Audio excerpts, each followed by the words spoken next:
Everyone keeps asking what the hive really wants in Pluribus, but the show's asking us a way scarier question. How far will the hive go to make Carol happy, and what happens if they fail? Because in Pluribus, Carol's happiness isn't just comfort. It's control, it's survival, it's the one thing holding the world together and the thing that could tear it apart. Today we're breaking down 6 layers that reveal exactly why the hive will do anything to keep Carol satisfied. Once you watch this, you might not be able to see Carol or the hive the same way again. Welcome to The Real Spot, I'm Bobby Foster, let's dive in. This all starts with the episode's most important symbol. Carol is drowning this episode, literally and metaphorically. And Zosha tells her she's drowning and that she doesn't even know it. She asks Carol this: if you were walking by a lake and you saw somebody drowning, would you throw him a life preserver? Of course you would. You wouldn't think, you wouldn't wait, you wouldn't try to get consensus on it, you'd just throw it. So now I'm drowning?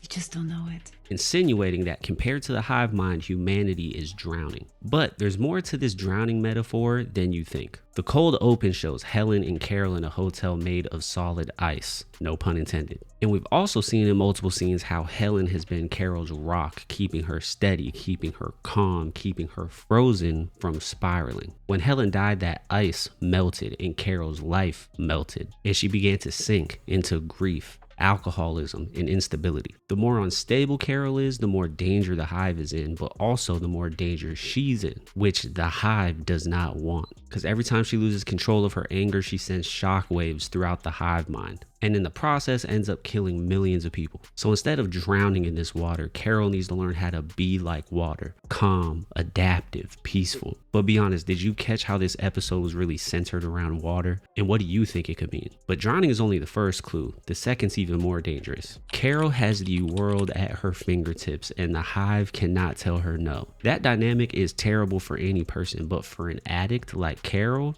catastrophic. With addiction, there's no such thing as enough. You continue to abuse something to cope with whatever's going on in life, and it's a disease made worse by enablers. The hive says they'll do whatever they can to make Carol happy, but how could they make her happy if they're the ones that can enable her bad habits? Unlimited access for an addict is unbelievably triggering. If the hive genuinely wants to make her happy, they'll eventually have to tell her no. But are they allowed to? And more importantly, would they ever want to? Because right now she's drowning in alcohol, drowning in grief, drowning emotionally, but the hive responds by giving her everything she asks for. And it's not because it's healthy, it's not because it's kind, it's because saying no would be worse. They enable every impulse from her because one outburst from Carol causes real consequences. And as I said before, right now we know that it causes the death of millions of people, but we don't know the effect it has on the hive itself yet. And I'm wondering if every time they see something is happening to the hive itself. But if this was you, if you were in a world with infinite access, would you love that, or do you think it would destroy you? By the way, if you love talking about Pluribus but feel like you have no one to talk to about it, go ahead and join the Real Spot Discord. We love talking about shows and would love to have you a part of those conversations. And as of right now, we know the hive can never say no, but for the first time ever,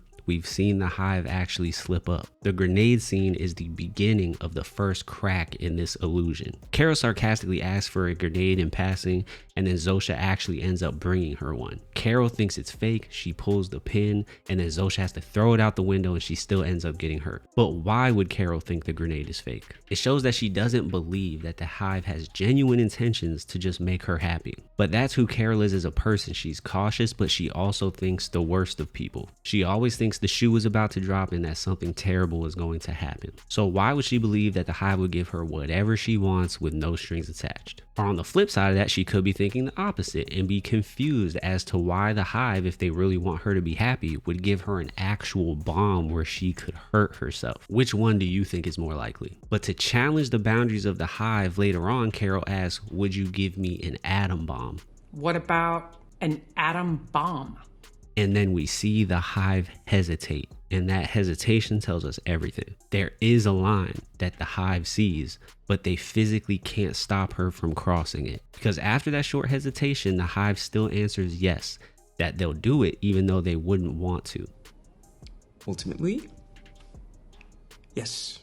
But during that, it also looks like the hive was searching for answers from other individuals in the hive other than the person Carol was talking to. It's like the hive mind was having a meeting to decide what they were going to do in that guy's head. But this is the first real glimpse of the truth. The hive mind is scared of Carol. Now here's the thing, do you think the hive would actually give her a nuclear weapon, or do you think they're just trying to appease her by saying yes right now? I really want to know. I think they'd give it to her. By the way, if you're enjoying this video, go ahead and leave a like and subscribe so more videos like this will show up on your feed. But the fear that they feel directly connects to the real meaning of the episode title. Yes, the hive gives her a grenade, but the title grenade is not about the item.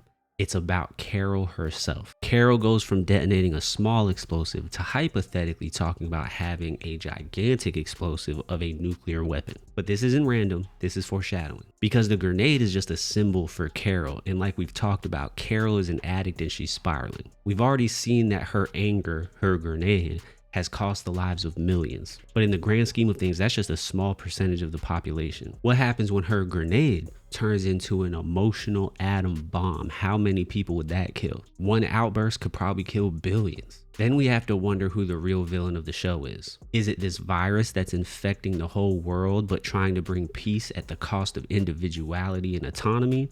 Or is it the human killing millions, if not billions, trying to save everyone? Who do you think the real villain would be in that scenario? And that's why the hive's true motivation becomes so terrifying. There's 13 non-infected humans left, including Carol. All of them have access to the hive mind. All of them can ask for anything and the hive will give it to them. Not because they're kindness, not because it's their biological motivation.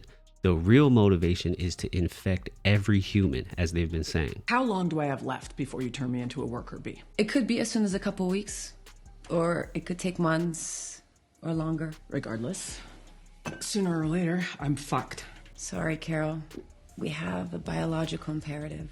And until they can figure out how to convert the last 13, they can't risk those 13 destroying them. Not only can't they risk that, if they fail in converting them, then what? What happens if they never figure out a way to infect these 13 seemingly immune people? Will they end up killing them instead, since their biological motivation is to infect everyone on the planet?